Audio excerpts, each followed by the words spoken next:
Good Yeah, morning, everyone. In the yeah, last sessions, I will take your question at the end, guys. yeah. Good morning, everyone. In the last session, we discussed about what is microservices architecture and how to develop our applications by using microservices architecture.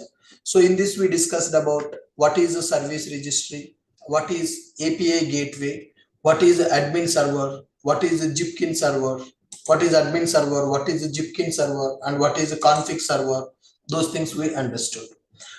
And we also implemented load balancing in the microservices in the yesterday session. So load balancing we are using to distribute the request to multiple servers, and we also implemented API gateway. API gateway is going to act as API gateway is going to act as front controller, and it is entry point for our microservices based application. Any request is coming from outside, that request will be validated in the API gateway, and if the request is valid, then only it will process the request, otherwise it will stop the request. So in the API gateway we are going to implement filters and routings. So yesterday we implemented routings, which is used to forward the request to particular backend API, and we are implementing routings and filters. Filter, basically you can implement a global filter and you can validate your request. Here I'm doing very basic validation. In the request, if the secret token comes, then only I will process, otherwise I will not process that request.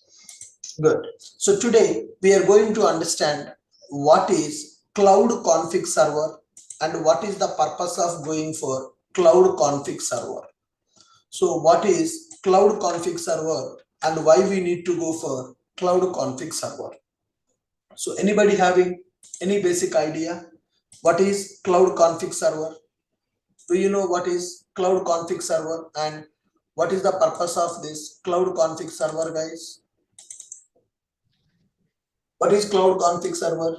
Anybody having any idea on that? Actually, the common properties which we are writing in all the services, so we can Yes. write an External properties that In can able our to application, config guys, and run.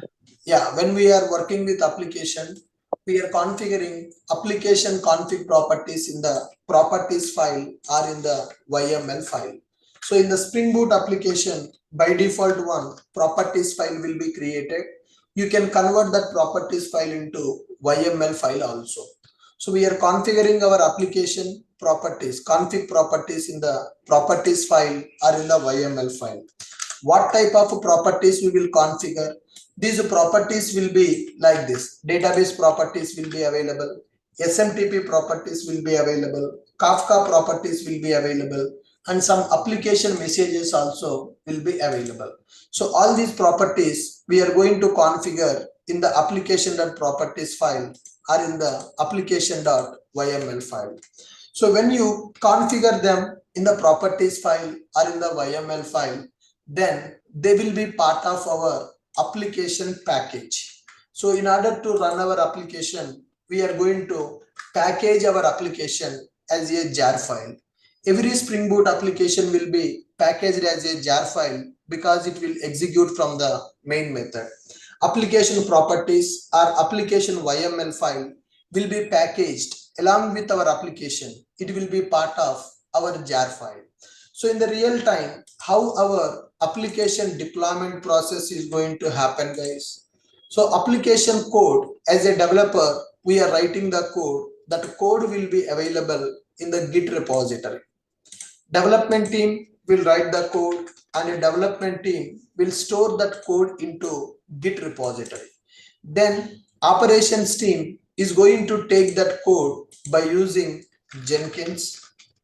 Okay, we are going to take that code by using Jenkins.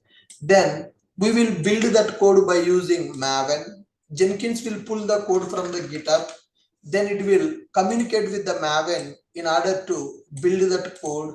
Then after Maven build got completed, Jenkins will perform code review by using SonarQube.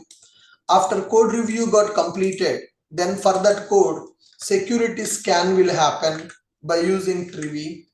Security scan will happen on that code by using Trivy.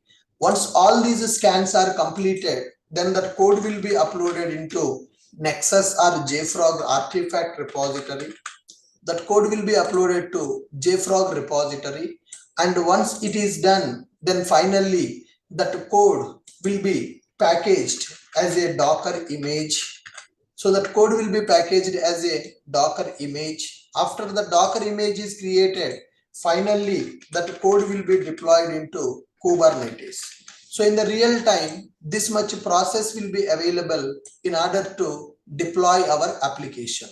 So development team will write the code in the project and they will push that code into GitHub repository. Once the code is pushed to GitHub repository, we need to pull that code from the GitHub by using Jenkins CI/CD pipeline. Then Jenkins will communicate with the Maven in order to build that project. Then Maven will communicate with the SonarQube to perform the code review. Then it will talk to Trivy for security scan. Then it will upload the project jar file into JFrog repository. Then it will build a Docker image for our application. Then finally, that Docker image will be deployed in the Kubernetes cluster. So this much process will be available in order to build and deploy application build and deployment process. Application build and deployment process. So this is the process that we need to follow in the real time in order to deploy our application to the server. So code is available in the GitHub. We need to take the code from the GitHub by using Jenkins. Then we will build that code by using Maven. Then we need to review that code by using SonarQube. Then we need to perform security scan by using Trivy. Then we need to upload the code artifact into JFrog. Then we need to build a Docker image for our application. And we need to convert that image into execution by using Kubernetes. So here if you observe in our project, application properties file or application YML file is available. It is part of our project. So in that properties file or YML file, we are configuring database properties, SMTP properties, Kafka properties, and application messages also we are configuring. Now tomorrow, when you want to deploy your application, when you are packaging your application, that properties file also will be packaged. Okay, so if you see API gateway, inside this API gateway, there is one YML file is available. In this YML file, we are writing some configurations. So tomorrow, when we package this project, this YML file also will be part of the jar file. Application.properties file or application.yml file will be packaged along with our application. It will be part of our jar file. Suppose if I want to make any changes, to the properties file, some database properties I want to modify. If we want to make any changes to the properties, then we have to repackage our application and we have to redeploy our application. So if any changes required in the configuration properties, then we have to repeat the complete project build and deployment process, which is time consuming. So if you make a minor change in the properties file also, then you need to repeat the complete process. You need to take the latest code from the GitHub. You need to build that code by using Maven. You need to review that code by using Sonar. You need to perform security scans by using Trivy, and you need to upload the artifact into JFrog, and you need to build a Docker image, and you need to deploy that application in the Kubernetes cluster. So this complete process we need to repeat. When we are going for project build and deployment. So if I make a minor change in the properties file, again we need to repeat the complete process. We need to redeploy the entire application. That is time consuming process, and it is not recommended. So that is the reason it is not recommended to keep our YML files within the application. So we are writing database properties, SMTP properties, Kafka properties, everything inside our application.properties file or application.yml file. If you keep like that, tomorrow when you want to make some changes to the properties file or when you want to modify some properties in the YML, then you need to recompile, you need to repackage, you need to redeploy the application. Whatever the microservice is available, you need to repeat the complete process for the microservice if there is a minor change in the properties file. If code is changed, then okay, we have to do everything. If code modified, we have to do everything. If you modify the property also, you have to do everything. That is not recommended. So why this problem is coming? We are keeping the properties file within the application. So when you package this project as a jar file, this properties file, YML file also will go in the jar file. If you make any changes in the YML, again you need to create the jar. Again you need to deploy your application, which is time consuming process. Okay, to avoid this problem, we need to separate our project to source code and our project configuration properties. Okay, guys, do you understand what is the problem if you are keeping the properties file or YML file within the application? Are you guys able to understand what is the problem if we are keeping project source code and project properties file at same place? Can you tell me what is the problem if you are combining the properties file and source code? Come on, guys. Sir, we need to redeploy the application again. It will take time. The entire application. We need to redeploy the entire application. So it is not recommended to keep the properties file or YML file within our application.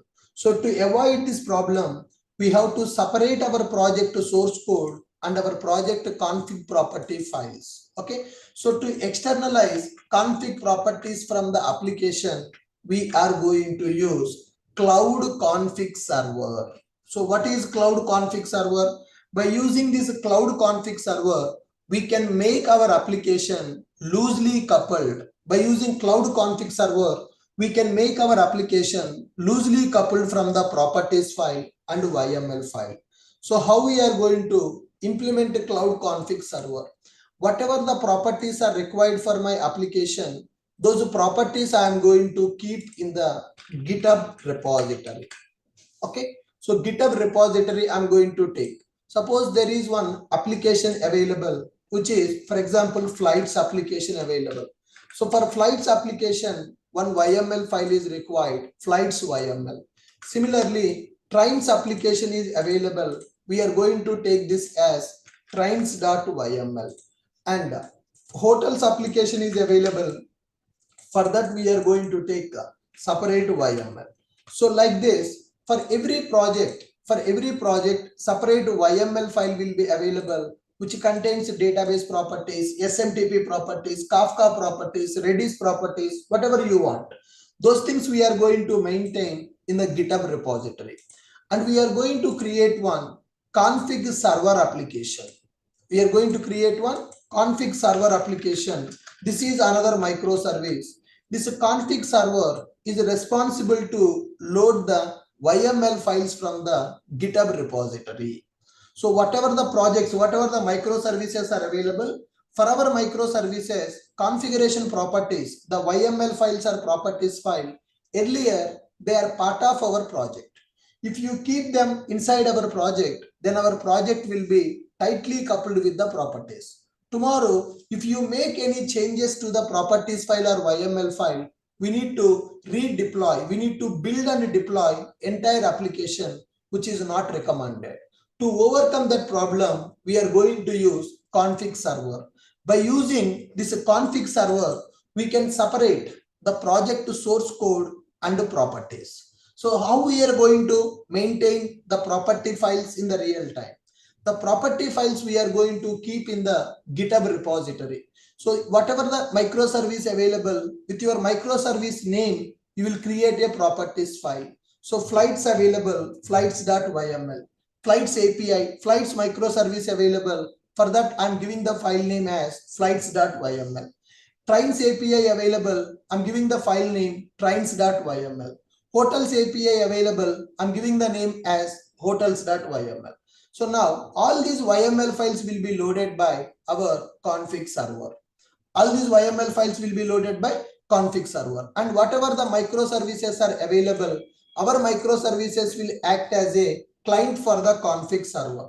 So for example, here flights service is available. Okay, and this flights service application is our microservice. That microservice will register with the config server. So our microservice will act as a config client now, config server client. Similarly, trains API is available, trains service available, one microservice.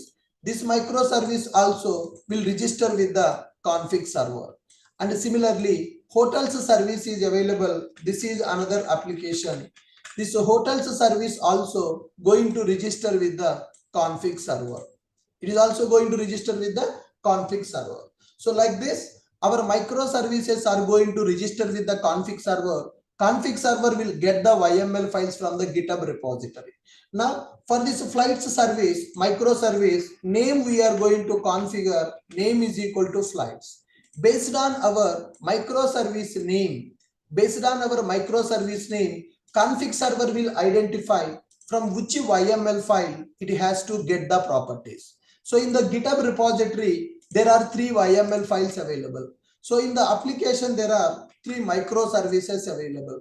For which microservice, which YML file is required, it depends on name of the microservice. So my microservice name, I'm configuring as a trains. Then it will identify that. So then config server will identify that for the trains microservice, trains.yml file data is required. So this name, whatever the microservice name you are writing, that name should match with the file name in the GitHub repository. Here, hotels service is available. What is the name of the hotels service? Okay, name is equal to hotels. So with this hotels name, is there any YML file available? Yes, hotels.yml file is available. So like this, config server is going to load the configuration properties from outside.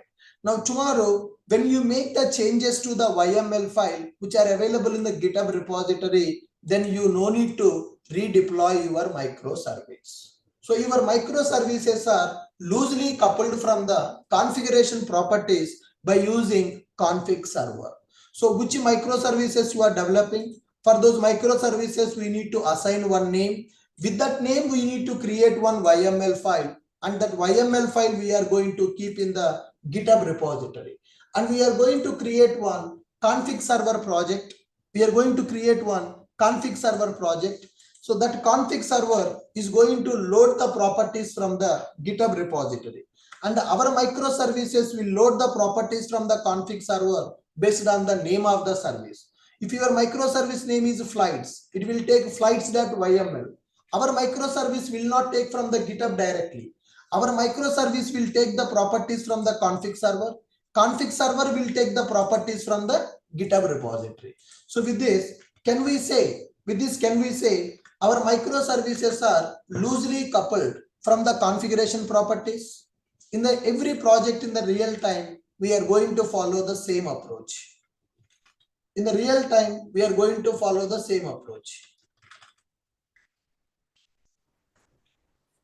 Sir, one doubt regarding multiple database connection. How we will do, like flight is using a separate database and train service is using separate database. Sir, multiple databases, that every microservice will communicate with its own database. That database properties you are going to write in your YML file.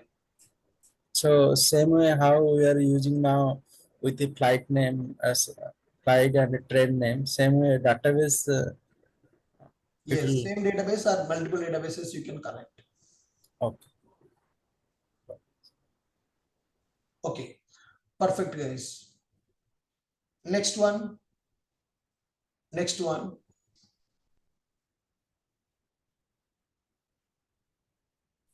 Sir, on the YML, we make the changes separately, sir, and those will be maintained separately on GitHub, separate from this microservice.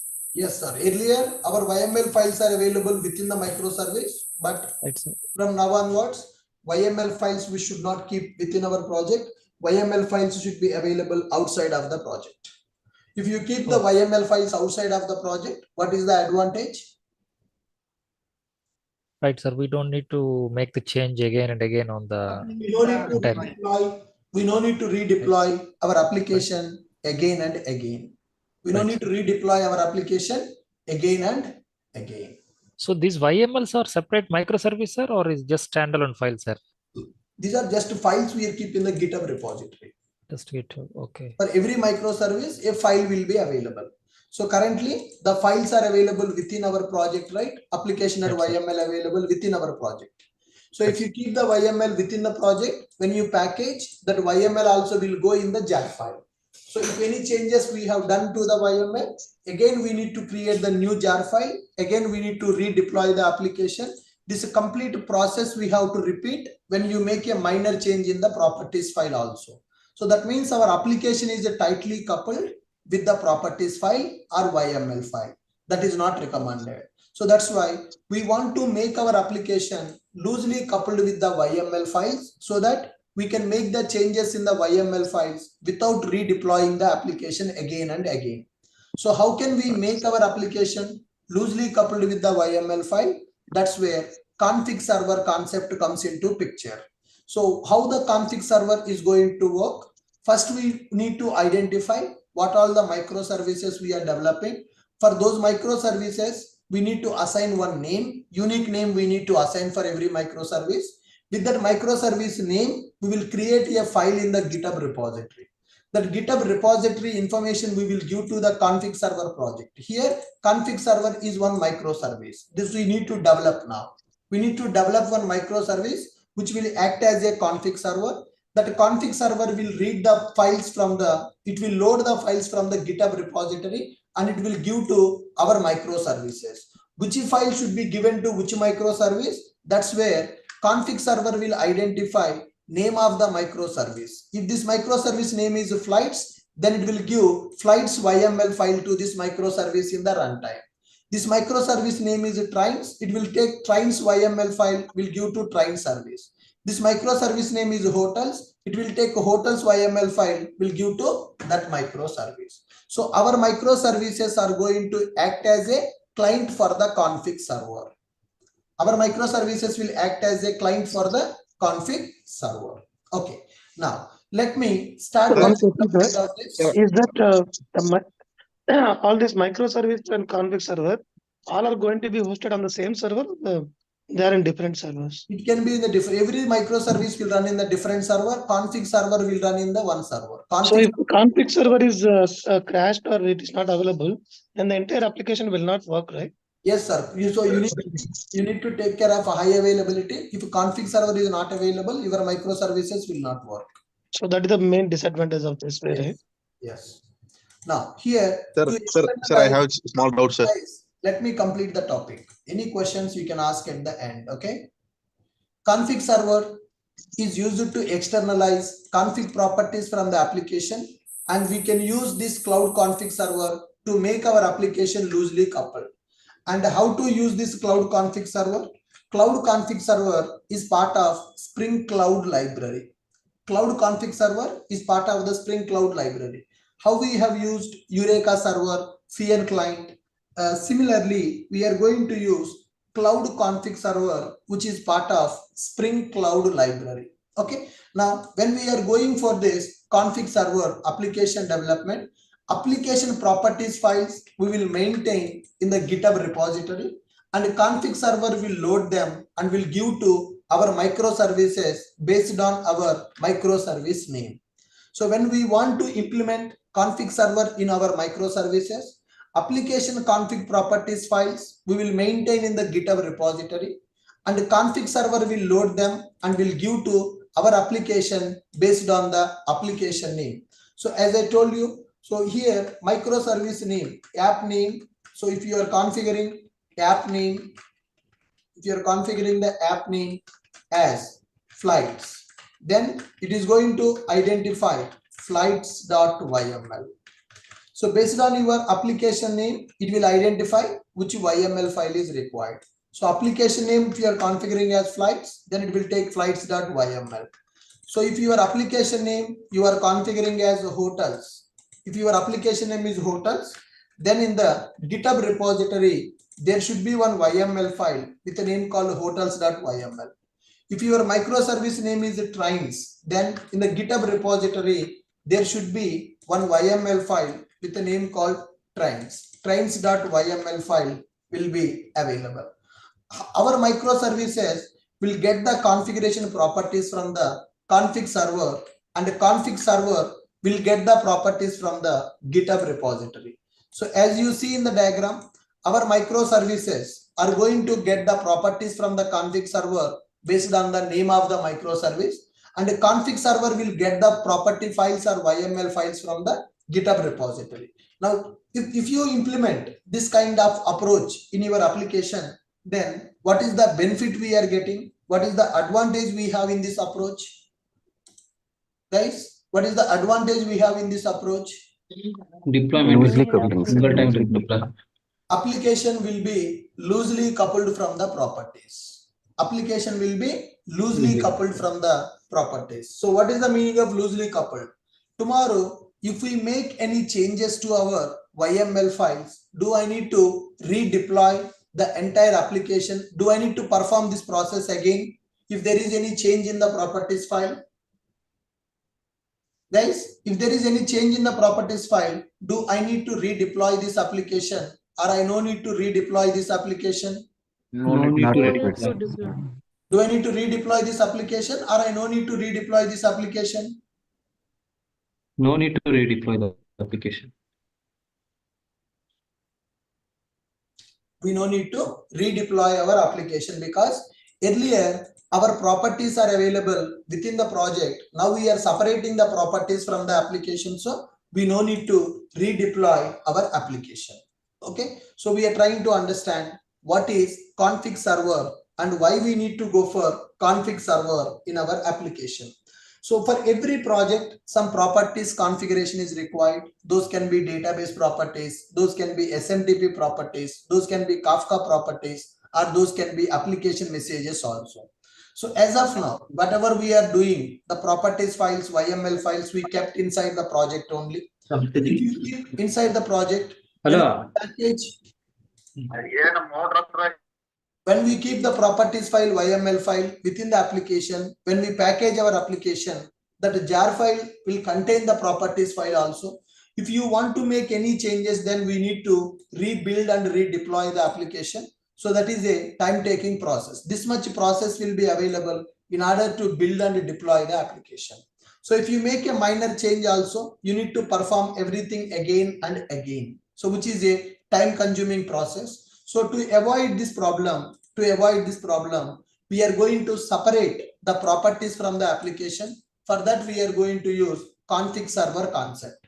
So cloud config server is part of Spring Cloud library. How that config server concept will work? If you see in the diagram, whatever the microservices are available, for every microservice, we will assign some name, and these microservices will register with the config server. Config server is another microservice, and the config server will load the properties files from the GitHub repository. So what we need to do now? First, we need to understand how to create the config server and how to register our microservices with the config server, and how to keep our YML files in the GitHub repository. Okay, so first let's understand how to develop a config server project. So developing config server. So first, you need to create one Git repository for your microservices related configuration files. Create a Git repository and keep YML files required for the microservices. Create Git repository and keep YML files required for the microservices. So we should keep the file name as a application name. When you are creating the YML files in the Git repository, you need to keep your file name as application name. So if your application name is greet, then file name should be greet.yml. If your application name is welcome, then the file name should be welcome.yml. So like this, you need to create one Git repository and you need to keep your YML files in the Git repository. I'm having one Git repository. You can also use the same Git repository. So if you go to this Git repository, I kept two YML files in the Git repository. One file name is welcome.yml, another file name is greet.yml. So here welcome.yml file available, message welcome to Ashoka IT is available. And there is a file greet.yml is available, message is available as a good morning. For other microservices also, suppose some report service is available, all my configuration I kept in this file. So like this, for every project, one YML file we are going to maintain. So currently here welcome.yml, greet.yml is available. So in these YML files, one key value is available, message. In the welcome file, welcome to Ashoka IT is available. And in the greet YML file, the message is available as good morning. So my GitHub repository is ready. So the first step that what you need to do, if you want to work with the config server applications, then you need to create a Git repository and you need to keep the microservices related configuration files in the GitHub. And you need to make sure whatever the file you are keeping, that file name should match with your microservice name. So the application name should match with the YML file name. So once it is done, then create the Spring Starter application with the config server dependency. You need to create one Spring Boot application, and for that application we need to specify cloud config server dependency. So let me create the application, file, new, Spring Starter project. So this project name I'm specifying as 07. I'm specifying the project name as 07 cloud config server. Specifying the application name as cloud config server. Now we need to select the dependencies here, guys. So what is the dependency? Config server. I'm selecting DevTools dependency and I'm selecting config server dependency. Cloud config server. Yes, config server is available. Config client is also available. So I'm using config server dependency. Click on next and click on finish. Cloud config server dependency I have selected. And once the project is created, now you need to write one annotation, enable config server. Enable config server annotation, we need to specify at the boot class, start class. So first set up your GitHub repository with all the YML files required for your microservices. Then create a boot application. Create a boot application with the below dependency. So that is cloud config server. Cloud config server. And I have added DevTools also. If you want to restart the server, then I added DevTools dependency also. Config server dependency we have added. So once we created the project, then we need to add this annotation at our boot start class. Go to config server, you check the pom.xml file. Go to config server, you check the pom.xml file. So cloud config server dependency is added and DevTools available, guys. That's it. So Spring Boot 3.3.3 version, Java 17 version. And go to this start class and write one annotation, that is enable config server.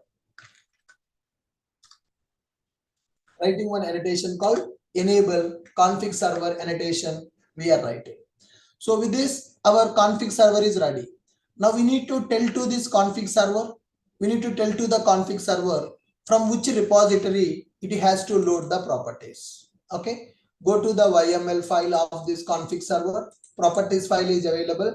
I'm changing that properties file to YML file. Properties file is changed to YML file. So this is our config server application. So config server application port number, I'm configuring server.port. Server.port. I'm giving some port number for the config server, something like this, 9093. Some port number I'm giving for the config server. And this config server should load the property files from the GitHub repository. From which Git repository it has to load the properties. So I need to specify that. For that we will use spring.cloud config.server.github. I want to load the properties from the GitHub repository. Okay, cloud config server.github.uri. What is the URI? What is your GitHub URI? From where you want to load your properties? Cloud config server git URI. So this is the URL of my GitHub repository where my configuration properties are available. Git URI, clone and start. Okay, clone and start that you can specify. So whenever the application is started, then immediately it is going to clone that GitHub repository. It will take the properties from the GitHub repository. So management security enabled false that we are going to specify, that is optional. Just management dot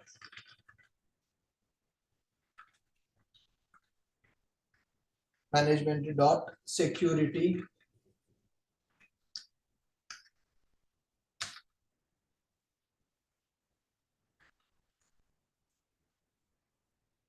we'll add the clicker, we'll see that. So currently we are configuring application name and we are configuring our GitHub repository URL. So config server should load the properties from the which GitHub repository, that URL I specified, and I configured some port number for this config server application. Okay, Spring application name, cloud config server git URI we specified, and the server port number also we have configured. Then what is the next step? Config server application is ready. Let us run the application, run our config server application, and let us see. Write these properties, configure below properties in the YML file. So what are the properties we are writing in the YML? A name is available for the config server and GitHub repository. From which GitHub repository? It should load our YML files. We are specifying that, and port number also we are configuring. Once it is done, then run our config server application. Once it is done, then let us run our config server application. Okay, let us see, is it going to work or not? Refresh, run as boot application.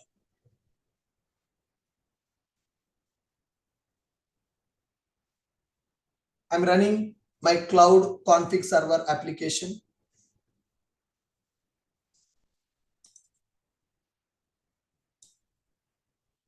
Yes, the application is started with embedded Tomcat container and it is running on the port number 9093. So very good. Our config server is ready. Next, we need to develop our config client, our microservice we need to develop. So our microservice is going to register with the config server. Config server is connected with the GitHub repository. Now our microservice will be available. Our microservice will register with the config server in order to get the configuration properties. So how to develop our config client development? Okay, so that means we are going to develop one microservice. That microservice we are going to act as a config client. Okay, so create a boot application with the web starter, config client dependency, and a DevTools dependency we are going to specify. Then create a REST controller. With the required methods. Then config server details in our YML file. Run the application and test it.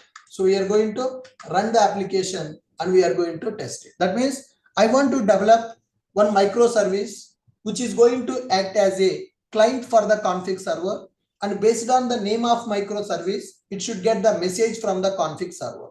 So if you see in our GitHub repository, YML files are available. Welcome.yml, greet.yml files are available. So welcome.yml, if the microservice name is welcome, then it will load this message from the welcome.yml. If that microservice name is greet, it will load the greet message, which is good morning. Now let me develop our client application. File, new, Spring Starter project,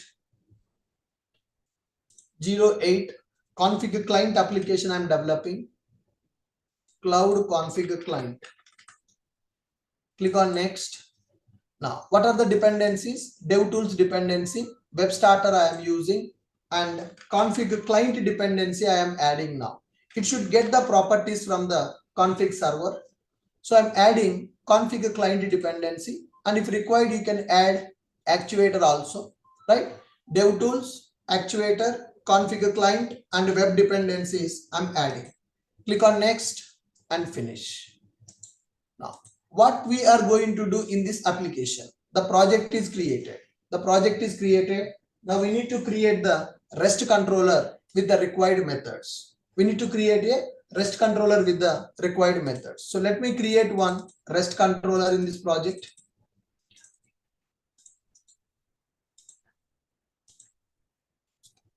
Now I'm going to create a REST controller. So .REST package is available. So I'm creating a REST controller, which is message REST controller, So how to represent this class as a REST controller? To represent this class as a REST controller, we are going to use one annotation called @REST controller. Annotation will be available. So we are using one annotation called @REST controller. Now inside this REST controller, we can write the methods and we can read the properties. We can write the methods and we can read the properties by using this REST controller.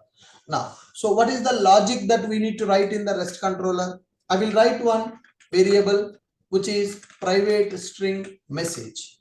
So from where we need to read this message? From the YML file. So if you see in the YML file, key message available. I want to read that key. For that, we will use a annotation called @value annotation $of message. So this is used to read the property from the YML file. But that YML file is available in which location? Is it available in our project? Is it available in the GitHub repository, guys? The YML file is available in our project, or the YML file is available in the GitHub repository. Whatever the message we are reading, that message is available in the YML. That YML file is available in our project, or is it available in the GitHub repository? That YML file is available in the GitHub repository. That YML file is available in the GitHub repository. Are you guys able to follow me? Now, let me write one method here, public string get message. Okay, whatever the message is coming from that, I'm going to return that same message. Whatever the message is coming, I'm going to return the same message. So I'm not writing any fancy logic here. I'm just getting the message from the YML file and I want to return that message. Let me map this method to a GET request by using @get mapping, then URL / That's it. So this is our client application which is expecting the message from the YML file. That YML file is available in the Git repository. That Git repository will be taken care by config server. Our microservice will act as a client for the config server and it should get the properties from the config server. Are you guys able to follow me?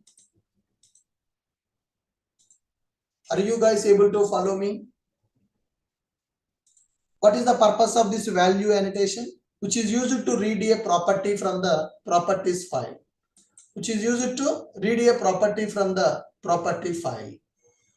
Are you clear? Which is used to read the property from the property file. It is used to read the property from the property file.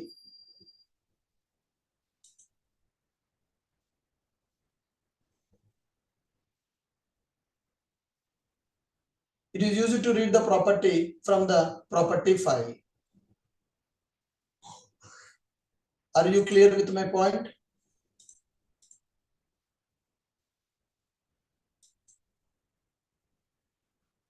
But where is the properties file available? Is it available in our system or is it available in our project or is it available Is it available in our project or is it available in GitHub repository?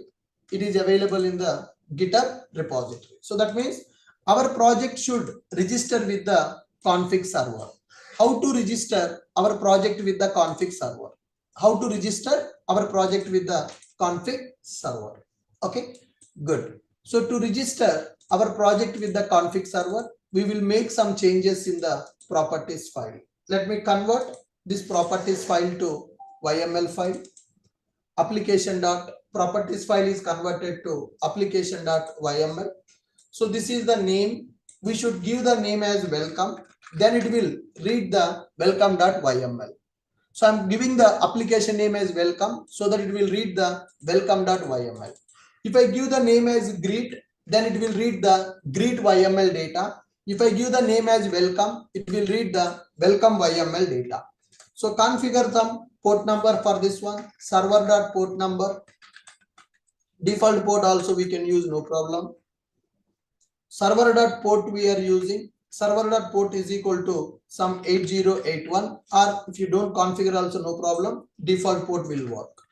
Now let me specify config server URL. Where is the config server available? Spring.config.import. Spring.config.import. Config server URL we are going to specify optional config server http://localhost:9094.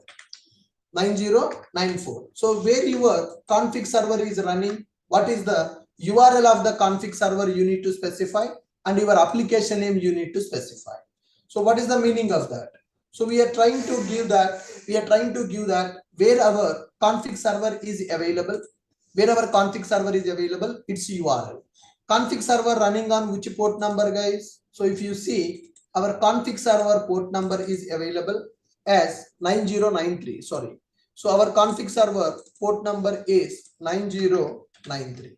For the client application, we are telling the URL of the config server. That means our microservice is going to communicate with the config server. Based on the application name, config server will give the YML file to our microservice. So we are separating our application source code and our application properties.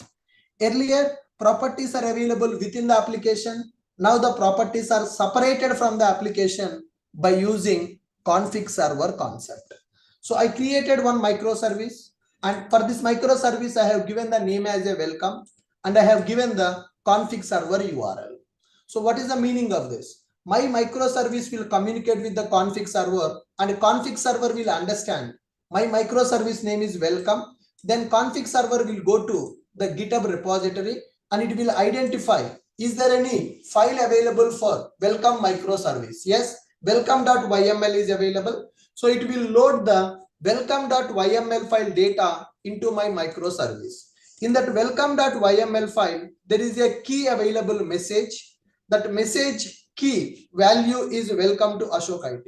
So I need to get welcome to Ashok IT into this variable that I am sending as a response. So if my microservice name is welcome, it will get welcome to Ashok IT message from the welcome.yml. And if my microservice name is greet, it should get the greet.yml file data into our microservice. Now let me run my client application. So let us see. Our config client application is able to communicate with the config server, able to fetch the messages from the YML file, which is available in the Git repository or not. Let's try to understand. So if you observe, do I have any key called message in our YML file? In my client application, is there any message key available? No. Client application is having config server URL.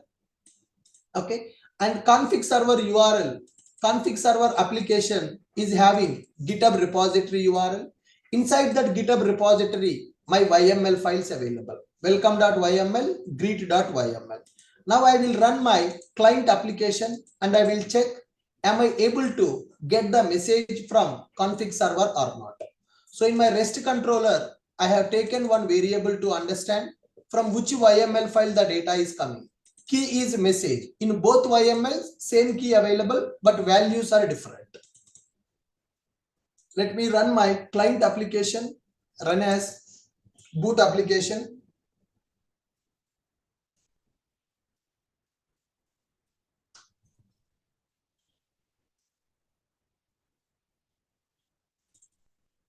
Application failed to start. The spring.config.import property missing a config server entry. Add config spring.config.import config server property to your configuration. Spring cloud config enable is equal to false. Check enable if configuration is not required. Add spring config import optional config server instead. Spring.config.import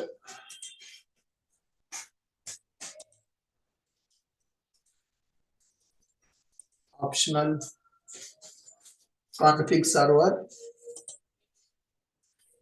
To disable this, check if configuration is not required. Spring.config.import optional config server. Sorry, there is a spelling mistake in the YML file, guys. Server, config server. It was typo. Yeah, refresh your application, then run this application, run as boot application. I'm trying to run my client application. Config server is already running. Now I am running config client.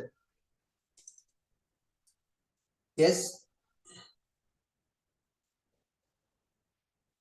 Config client application is getting started.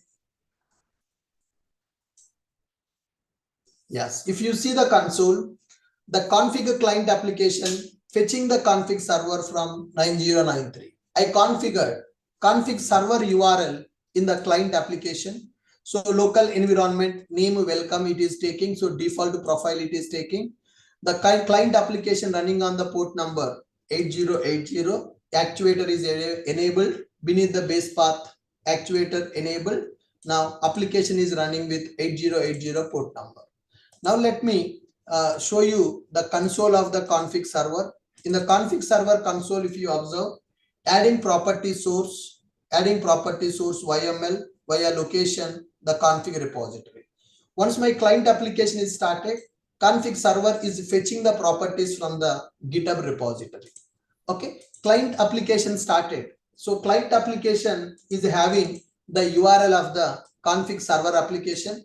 Config server is having the URL of the GitHub repository. Now let me access our microservice. Microservice name is welcome. Localhost 8080. Just send the request. Am I able to get the message? Welcome to Ashok IT. But actually, where is this message configured, guys? This message is configured in the GitHub repository welcome.yml. The key is message, value is welcome to Ashok IT. Now, when I access my REST controller getting the message from where? It is getting from the config server. How the config server is giving only this file message? Why not greet message? Depends on the application name. Now, if I change my application name from welcome to greet, if I change my application name to greet, and if I restart my application, now you check it. So if I restart my application, now I am changing the name to greet. Now let me run this microservice. Based on the application name, it will understand from which YML file it has to get the data. From which YML file it has to get the data, that it depends on the name of the application. Earlier, my application name was welcome. So it loaded welcome file message. Welcome YML message it loaded. Config server loaded welcome YML message. Now I changed the application name to greet. Now send the request again. Now we are getting good morning. So with this, are you able to understand?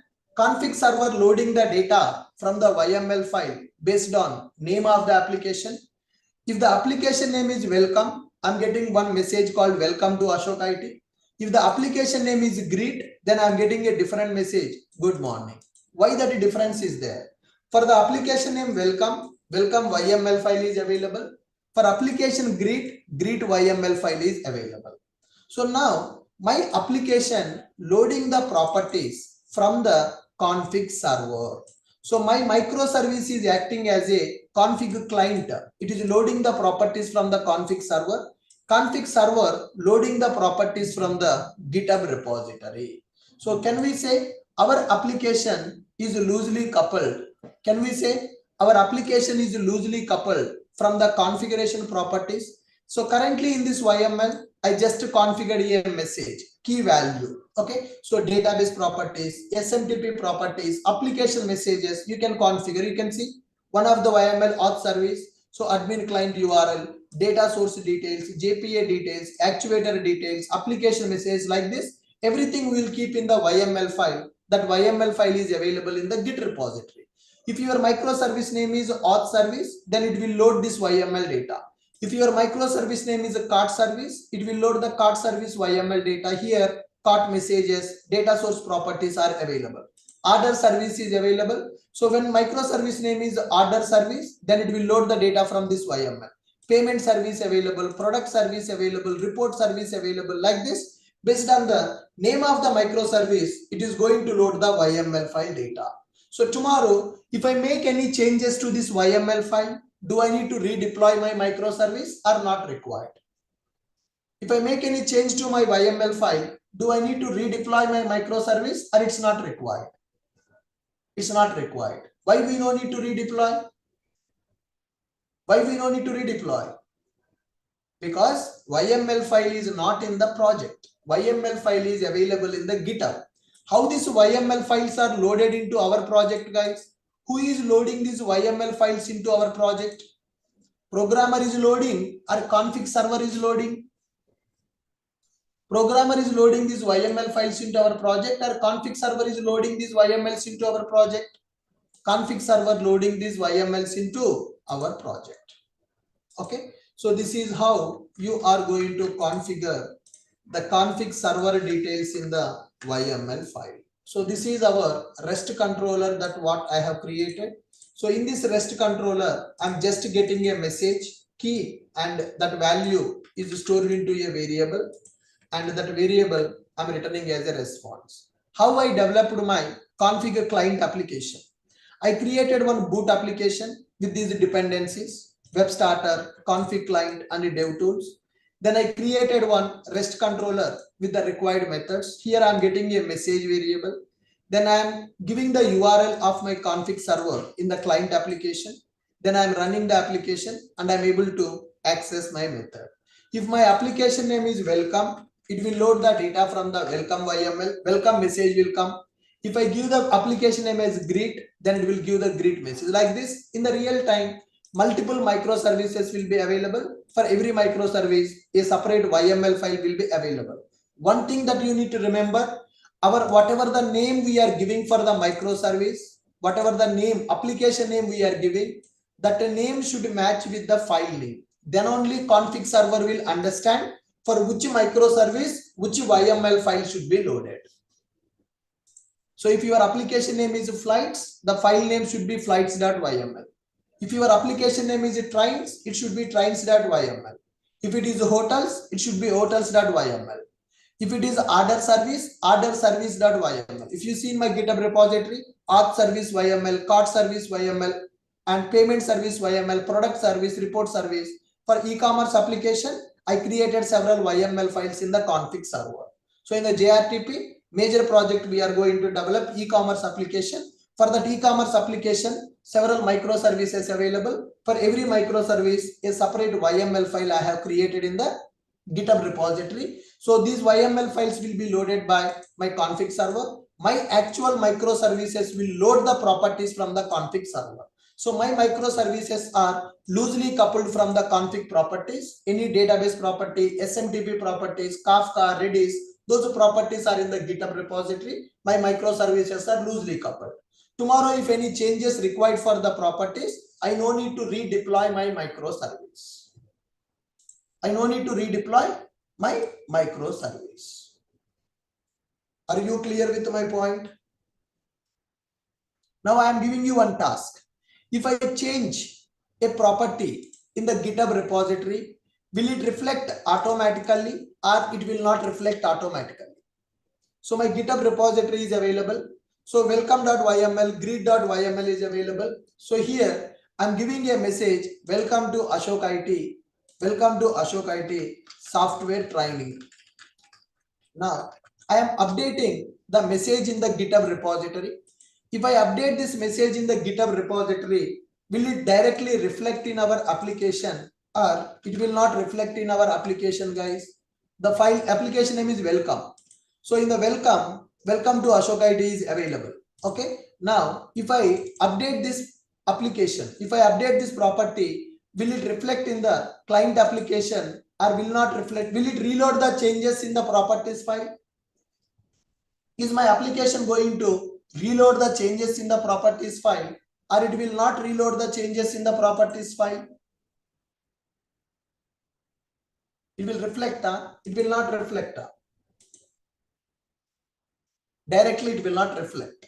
Okay, let us see this. First, welcome application we are loading. Welcome to software training. My client application started. Now I will go and change the property file. Welcome to Ashok IT software training institute. Welcome to Ashok IT software training institute.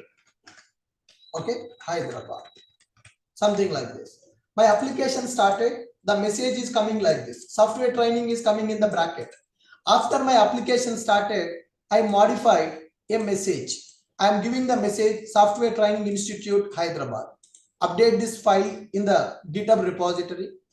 After updating this file in the GitHub repository, let us send a request. Updated message is coming, old message only coming. Whatever the change I have done in the YML file, is that change reflecting in the client application or the change not reflecting in the client application? Then what we need to do to reflect? Is it loading the latest messages from the Git repository or it is not loading the latest messages from the Git repository? Is it loading the latest messages from the Git repository? It is not loading latest messages from the Git repository.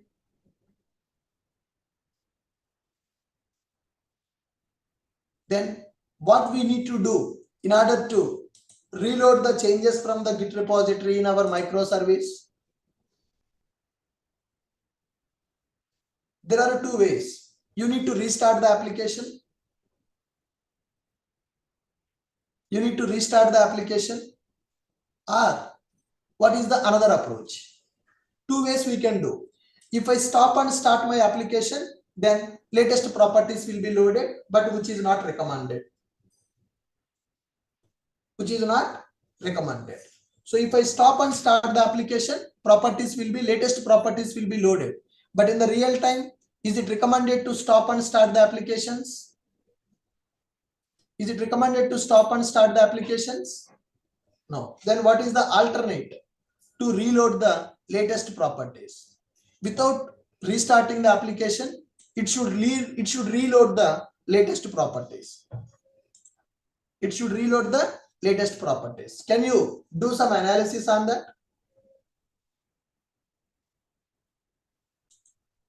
Can you do some analysis on that part? How to reload the properties? How to reload the properties dynamically? How to reload the properties dynamically? Come on, guys. How to reload the properties dynamically?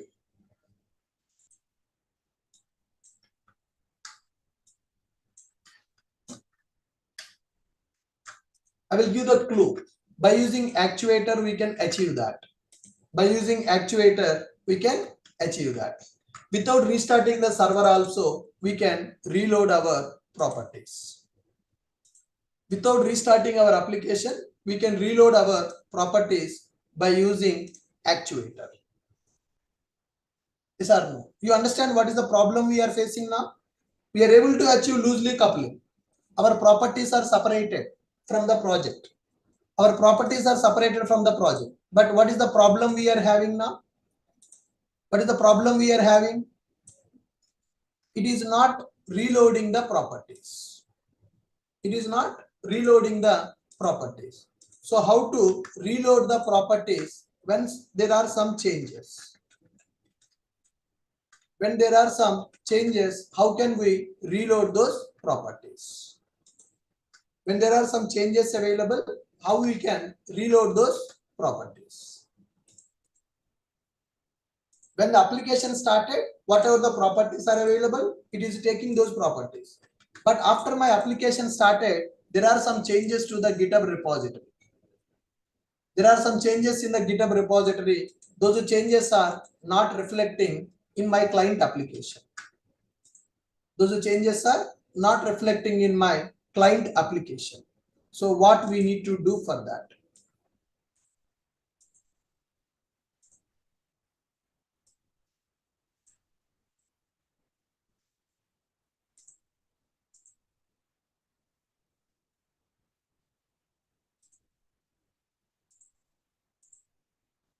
Yeah. So the applications are not loading the changes. So what we need to do in order to reload the properties? You got any solution, or shall I tell the solution for that? You got any solution, or shall I tell the solution for that?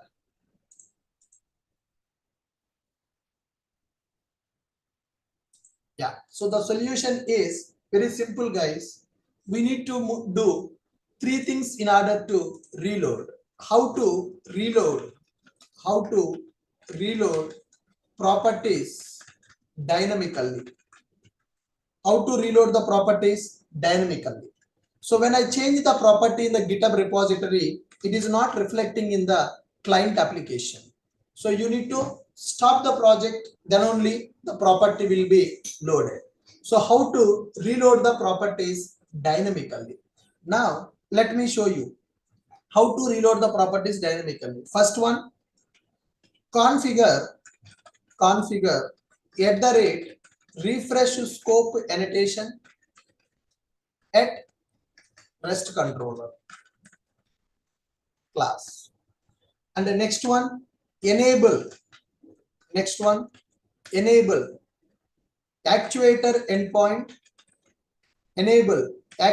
endpoint, which is refresh. Third one, send post request to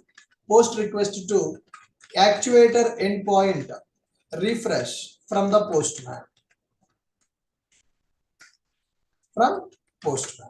So in order to reload the properties dynamically, how to reload properties dynamically using config server?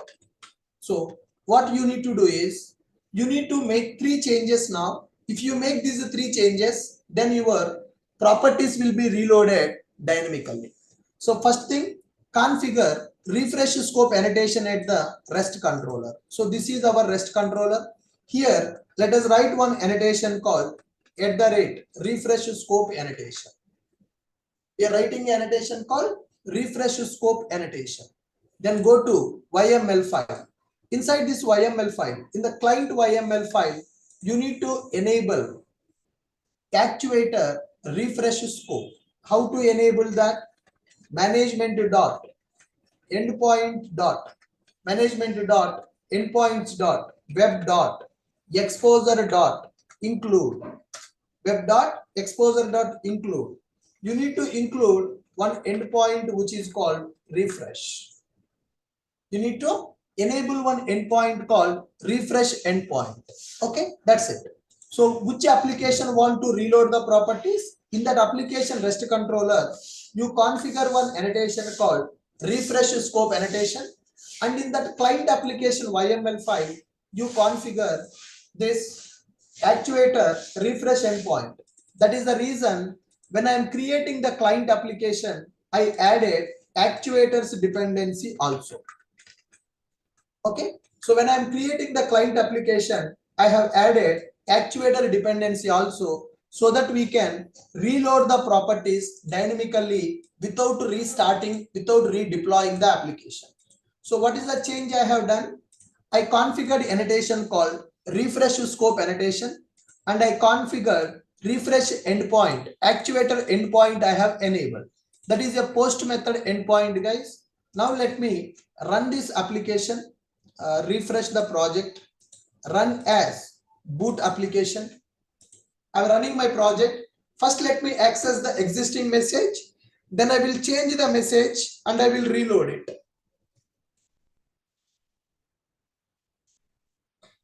Yes, my client application is started. Clear this. Go to this application, access. The message is coming as welcome to Ashok IT, guys. The message is coming as welcome to Ashok IT. Go to this properties file, edit this. Welcome to Ashok IT available.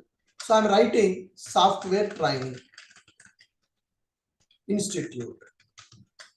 Very good. I'm updating this message in the Git repository. When I update this message in the Git repository, when I send the request, is it loading the latest message from the Git repository? It is not loading the latest message from the Git repository.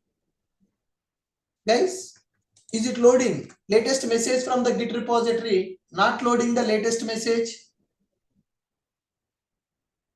It is not loading the latest message. So then what we need to do? We need to refresh. How to do the refresh? Actuator refresh we enable. Localhost colon 8080 actuator refresh. Send it. I have sent the request in order to refresh. So configure client, okay, 200 response, okay, refreshed. Now send the request again. Now are you getting the latest message now? After refreshing, are we able to get the latest message? Did I restart my server? Am I restarting my server? Without restarting my server, am I able to access? Am I restarting my server? Without restarting also, I'm able to get the latest messages. Yes, can I show you once again? Yeah, so there is a spelling mistake in the message. Okay, let me correct it. Ashok IT Software Training Institute, Hyderabad. Yes, I corrected the spelling mistake and I added Hyderabad, commit it. I made the changes to the Git repository YML file. Now send the request. Still we are getting old message only because property files are not refreshed. How to refresh the property files? We already configured actuator refresh endpoint. Now go to your Postman. Localhost code. This is client application URL. Configure client URL. Actuator/refresh. Send a request. So this request is used to refresh the properties from the config server. Yes, we are able to do the refresh. Once the refresh is completed, send the request. Now, am I able to get the latest message now?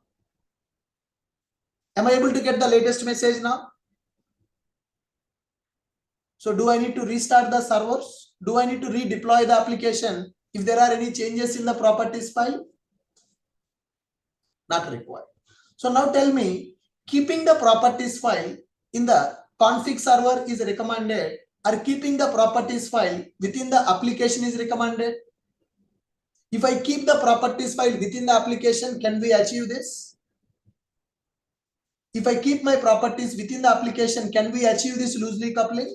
No. So in the real time, in every project, this config server concept will be used so that our application will be loosely coupled from the properties. Now, practically we are able to see the application, our microservice connected to the config server. Config server is connected to the GitHub repository. Our microservice related YML files are available in the GitHub repository. So our microservice will connect with the config server URL. Config server will connect with the GitHub repository URL. Based on the name of the microservice, it will give the YML file from the config server. If any changes happen to the YML file, so you can use actuator refresh endpoint and we can reload the latest data from the YML file. So we are able to do that. So how we are able to reload those YML file data? Configure refresh scope annotation at the REST controller class level. Enable actuator endpoint refresh. How to reload config properties dynamically. So we need to make below 3 changes in the config client application. We need to make below 3 changes. We need to make below 3 changes to reload latest config props. Okay, configure refresh scope annotation at the REST controller class, then enable actuator endpoint called refresh, then send post request to the actuator endpoint refresh from the postman. Then after refresh, check your application giving latest data or not. Check your test your application. After refresh, test your application. So before refreshing, I was getting a different message. After refresh, I'm getting the before refresh, old message was coming. After refresh, the latest message is coming. So if you are having admin server, so this actuator refresh endpoint you can access from the admin server also. You don't need to send it from the postman. So if your application is registered with the admin server, then this refresh endpoint you can access from the admin server also.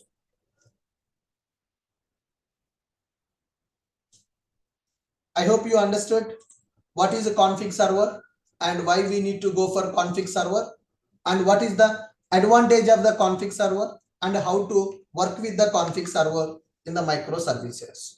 Config server is mainly used to reload the config properties from GitHub repository. It is used to make our application loosely coupled from the config properties. Right?